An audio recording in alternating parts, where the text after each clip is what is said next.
Longtemps, j'ai hésité entre le chemin de gauche et celui de droite lorsqu'on quitte Marseille par l'autoroute nord.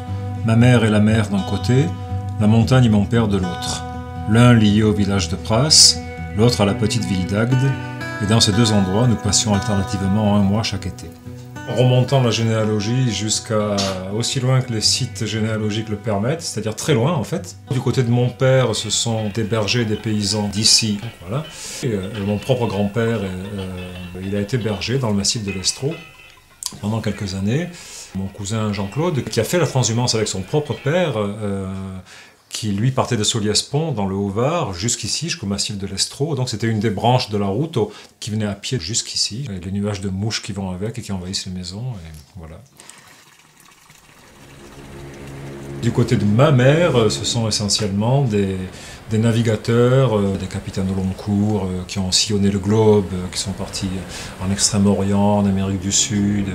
Je suis dans cette lignée-là aussi, à la fois extrêmement ancré dans cette vallée et dans ces paysages où je passe 3 à 5 mois par an, mais aussi extrêmement désireux de parcourir le monde et de voir comment vivent les gens ailleurs, quoi. Comme ces régions himalayennes, mes Alpes sont arides, bien loin de l'humidité des forêts autrichiennes ou savoyardes. L'eau y est rare et le roc y règne en maître. Plus bas les résineux, plus haut le ciel et les corneilles criardes. Quant au Ladakh, c'est un désert d'altitude parsemé d'oasis aux couleurs vives, vallée où les cours d'eau, la configuration des roches, les arbres, les bêtes, les fleurs viennent point par point répondre à ceux des régions d'où je viens. Cette idée de mouvement ou de nomadisme qui m'attire beaucoup, je me suis rendu compte que quand j'étais parti pendant 4 mois, quand je suis venu ici pendant 4 mois. Voilà. Donc une espèce d'équilibre en effet. Ça aussi, ça vient peut-être des marins d'ailleurs. Hein. Les marins, ils partent au loin, mais ils ont un port d'attache. Hein. Donc ils reviennent au port. Ça va être ça. Je ne me sens tout à fait chez moi qu'aux environs de 2500 mètres, dans cette moindre densité de l'air, cette transparence des petits matins, dans ce silence un peu sourd qui cogne parfois aux tempes. Là, mon corps est léger, attentif, dispos. Là, mon esprit est serein, aiguisé, colle admirablement au présent. Enfin, je suis seul. Enfin, le monde n'est plus constitué que de 2 parties, l'univers entier et moi. Il y a une similitude entre la marche en montagne et l'écriture qui m'a toujours frappé, c'est-à-dire c'est l'attention.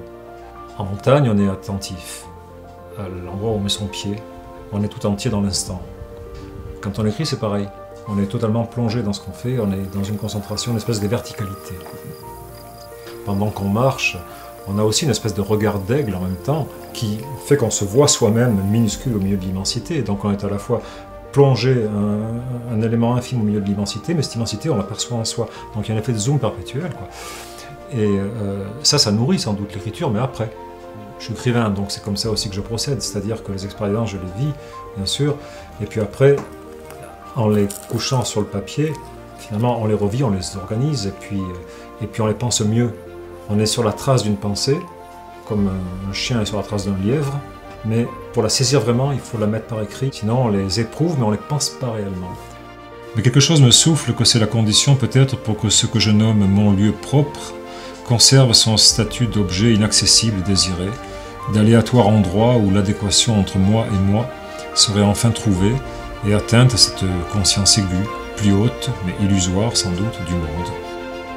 Parce qu'en fait, le désir, c'est pas juste un désir de partir, d'être dans le mouvement, effectivement, pour aller voir. Aller voir quoi? Aller voir ailleurs si on y est.